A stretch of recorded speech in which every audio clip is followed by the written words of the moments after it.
This familiar piece of music is called Grandstand. For the record, on the record, played by the Queen's Hall Light Orchestra. And for 30 years, it introduced on 3DB sport. This station has always had a very close affinity with sport from its very earliest days. One of the boys who came through the ranks is recognised today as one of sport's greatest contributors. Referee levers them away once more. Faversham bleeding from the nose now. And the referee gets them away once more. Here comes the decision. It's a left and right into the body by Harada. Pushed Faversham back into the corner. Laying in there on him. And here comes the bell. And a draw. The referee has made it a draw. Just as Ron Casey has been synonymous with sport on TV for 30 years, for almost as long in the domain of radio, Ron captured the excitement, the thrills of all sports, big and small, via the radio microphone for 3DB. His has been a magnificent career, which just recently reached a temporary punctuation point when he announced his retirement as general manager of HSV7. But it wasn't beer and skittles in the very early days. His good friend Bill Collins recalls. If ever a fellow has dragged himself up to a wonderful position, Ron has, and he's a great bloke, Ron. Ron had a terrible problem with stuttering in his early days, of course, and he was able to overcome this. And he doesn't now, except when he perhaps gets very tired. He was a great worker. I don't know whether the Americans say indefatigable. Well, that's how Ron was. And he quickly took over when Eric Welsh retired. He did everything that Eric was involved in because he'd been more or less apprenticed to him in the wrestling and the bikes and you name it. And then when television came along, Ron... After 2 or 3 years became involved in the sporting side of television, and the sport in those days in the news and television used to be you'd get the early editions of the Herald, or as late as you could, and you'd cut bits out and read them from a piece of paper. That's how it was done in the early days of the telly. And Ron did this very successfully and gradually brought other programs that originally from radio, such as Sports Forum and that sort of thing, took it onto television and an early morning, Saturday morning racing program, etc., and showed that he had a great knack for getting things organised, getting them together, and when the opportunity arose down there, he was the natural person to take over and be in charge of Channel 7. His history back here at 3DB is most important. He's been involved in so many things in the station. That early speech impediment that Bill mentioned is not hidden by Ron. I had a stammer. When I got nervous, I used to fall over myself. And Eric Pearce made the suggestion that I might get some help if I went to see a woman called May Hoban, who was she certainly wasn't a speech therapist, but I think she really was. She was a drama coach at the Pilgrim Theatre up in East Melbourne. And I used to toddle up there twice a week and stand up there and do the great declamatory verses and count to 200 on one breath, and it was terrific. Just do as you're told and do it again, But eventually she overcame it. Ron Casey has enjoyed the best of both worlds, 3DB in its halcyon era and the excitement of the early television days. But while he was caught up in the euphoria of all that was happening at Channel 7 down there in Dorcas Street, when he looked back toward the city, at his old alma mater, 3DB, where had the station gone wrong? I think that probably 3DB was just a little slow to adjust to television. I think 3UZ probably was the first station to make a move to compete with television by devising a different form of radio. And I think it was probably at that point that there were changes of management and things changed. And in the changeover, I think 3DB just lost the opportunity to move quickly to compete with television in a different way. I think 3DB probably tried to compete with television too long in its old style. Think of Ron Casey and you think of World of Sport. Think of World of Sport and you think of Lou Richards. But Lou hasn't always been a television star. He came from 3DB. His close friend Ron Casey knows how it all began. He was offered the situation of doing a column in The Sun, and on the same basis, it was an in-house situation. It'd be a good idea if he joined 3DB, and he did. Not just as a football commentator, But he worked for a long time with Dick Cranbourne on the breakfast program.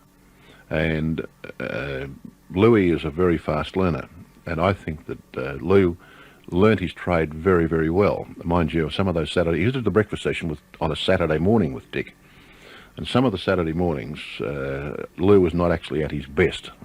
But he was still very good. Because Friday night down at the Phoenix used to be a fairly late night. But Lou would front on Saturday morning, and Dick Cranbourne would give him plenty. But he learnt the business very well, and he was involved with 3DB for a long, long time. Lou seemed to take to the media like the proverbial duck to water. Yes, although, of course, he'd been in hotels for quite a while. He went into a hotel firstly when he was playing at Collingwood, in the Town Hall Hotel in North Melbourne. And from there, he graduated to the Phoenix and Flinders Street, the branch officer there on Weekly Times. And of course, Lou had a great style as a publican. I mean, he really did. He could tell a story, he could listen, and his personality was right. And so he was very comfortable in that situation. And I suppose, to a certain extent, that comfort stood him in good stead when he moved into radio. And some years after moving into radio here at 3DB, he did the breakfast program firstly with Dick Cranbourne, and then he joined a very talented young man in John Anderson. I was going to tell you a story, as a matter of fact. Why don't you tell me a story, Lou? Well, about this fellow was two fellows on the end of the pier, fishing. Yeah. And one had a beautiful fiberglass rod with a beautiful reel and all the proper, the gear to go with it. The other fellow had just a bamboo with a piece of string and a bent pin and a worm on it. The bloke with the good gear couldn't catch any fish at all. But the other fella's picking fish out left and right. He can't stop catching fish. And finally, the fella with the good gear is getting dirty on this. And he said to the bloke with the crook gear, he said, how come you can catch all the fish? You got a rotten rod and everything about it's crook. Well, the fella said, I'll tell you what I do. He said, when I'm going fishing, I get to bed. My wife's lying on her left side. I fish on the left side of the pier. And I catch all the fish. If I'm going fishing the next time and she's lying on her right side, I stray to the right side and I catch all the fish. The fella said, well, what happens when your wife's lying on her back? He said, I don't go fishing. And that's Lou. Our Lou Richards, a great character. Speaking of great characters, just for a few minutes back to one we were speaking of earlier, John Stewart. Everyone has a story on John, including Ron Casey. I did a bit of wrestling in the old days, in very early days. And John Stewart, if he was in the mood, as he used to sometimes get in the mood, he'd want to wrestle me. And many of the time we've fallen down amongst the records in the record library, and I remember one Hague Cup, which was the golfing match between the radio stations, a very big event in its day. We played at Kingswood, I think it was, and after the dinner, John wanted to wrestle me. It was very difficult in the rose bushes, I can assure you. Ron Casey's thoughts on Lou Richards and John Stewart. And while asking Ron to hand out bouquets, we have to keep a very special one for his very close friend, Bill Collins. Bill is the ultimate professional.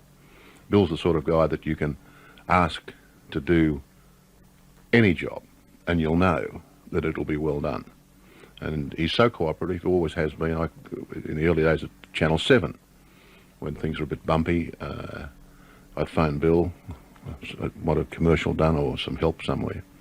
And Bill would come to the phone and he'd say, okay, what time do you need me? Not how much or what for or anything else. That's the sort of guy he is. But a very, very professional broadcaster. And what better opportunity do we have than this to remember one of Bill's best ever racing moments, which also happens to be one of his most recent. The finish of the 1986 WS Cox Plate at Moonee Valley. Here come the New Zealanders, our Waverley Star and Bone Crusher. They've raced to the lead, 600 out. Have they gone too early? 2 lengths to Drought, running up the third from Society Bay. They were followed then by Drawn under the whip at the head of the others, Dinky Flyer. But our Waverley Star, he got a half length of Bone Crusher. He's gone for the whip on Bone Crusher. 3 lengths to Drought, followed then by Dinky Flyer and Drawn. But the 2 great New Zealanders have come away on the turn.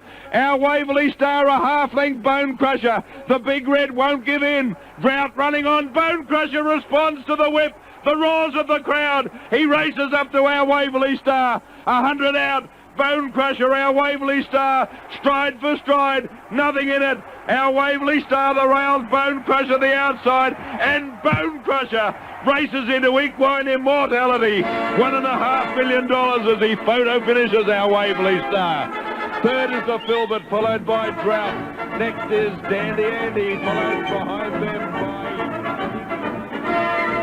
I believe the only problem with the media hype of Bill Collins as the accurate one is that it doesn't say enough. He certainly has accuracy, but so much more. Bill Collins' name will always remain up there with the biggest and the best in the history of sport and 3DB.